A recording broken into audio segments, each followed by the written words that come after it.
You know what? We found something interesting. Since we got our hands on a Redmi Note 12 Pro Explorer and Infinix Zero Ultra, don't they feel very similar? If you think about it, they both have 200 megapixel main camera, both have super fast charging speed, they also have mid-range chips, and even the lens design is a bit similar. Does that mean some of you is confused about which one to buy? This video is mainly about comparing the charging, performance, and photography. Maybe after watching this video, you will know which one to buy.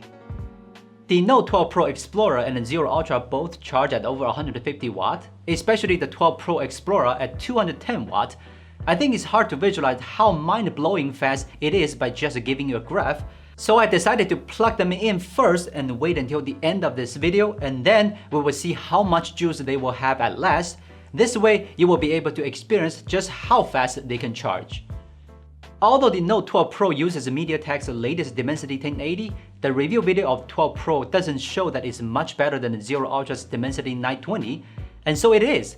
The difference in scores between the two phones is very small, but when it comes to gaming tests, there's a clear difference, as the two phones have completely different responses to large games.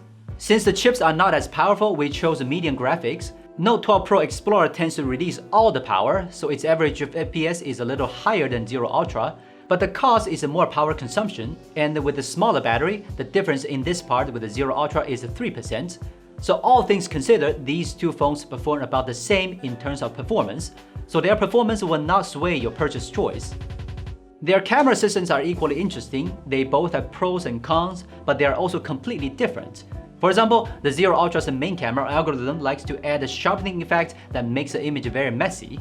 This is not the case with the Note 12 Pro Explorer. The Note 12 Pro Explorer, for example, likes to make the dynamic range of the night mode lower so that the contrast is increased and the photos look more like night, while the Zero Ultra likes to make the dynamic range of the night mode photos higher. Although not all photos are taken with a higher dynamic range, some scenes are better in auto mode instead. So it's hard to say who is better if you just focus on the main camera. 200 megapixel mode surely makes people wonder, does it really give us sharper photos? The answer depends on the conditions you shoot. It does take super clear photos. For example, in these two pictures, both phones took 200 megapixel photos with a clarity that no other phones could. In good light, the two phones can take photos with a similar sharpness in this mode, but as soon as evening comes, the difference between turning on 200 megapixel mode and automatic 12 megapixel mode was narrowing. In very dark conditions, the Note 12 Pro Explorer is only a little better than 12 megapixel mode in terms of sharpness, while the Zero Ultra has just a less sharpening effect and the 200 megapixel mode has almost no improvement in sharpness.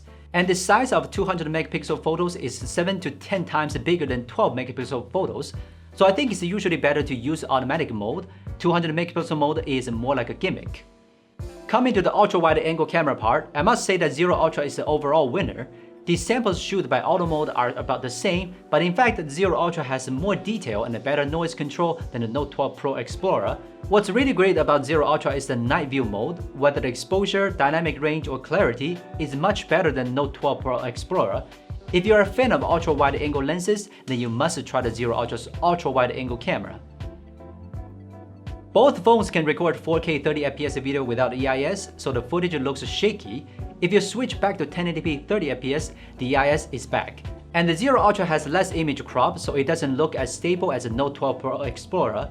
But with the Ultra Steady mode turned on, the Zero Ultra is as stable as the Note 12 Pro Explorer. So in terms of video recording, they are a tie. This video is getting close to the end. Let's see how much the two phones have been charged. What do you think? They can charge so much with the time of watching a video. Totally over your expectations, isn't it? Even if you forget to charge it at night, they can be juiced up more than 70% with the time it takes to brush your teeth and wash your face in the morning. So the world's fastest charging phone is actually a mid-range phone, which is kind of what Redmi and Infinix deserve the most prize for, right? After our test, although they turns out to be very similar, they are not exactly the same. I have made a table. You can refer to it to choose which one is more suitable for you. Of course, if you find that one phone is much cheaper than the other, then we recommend you to choose the cheaper one. Because the difference between them is not very huge, saving money is more important than anything else. I'm Will from Gizmo China. See you next time.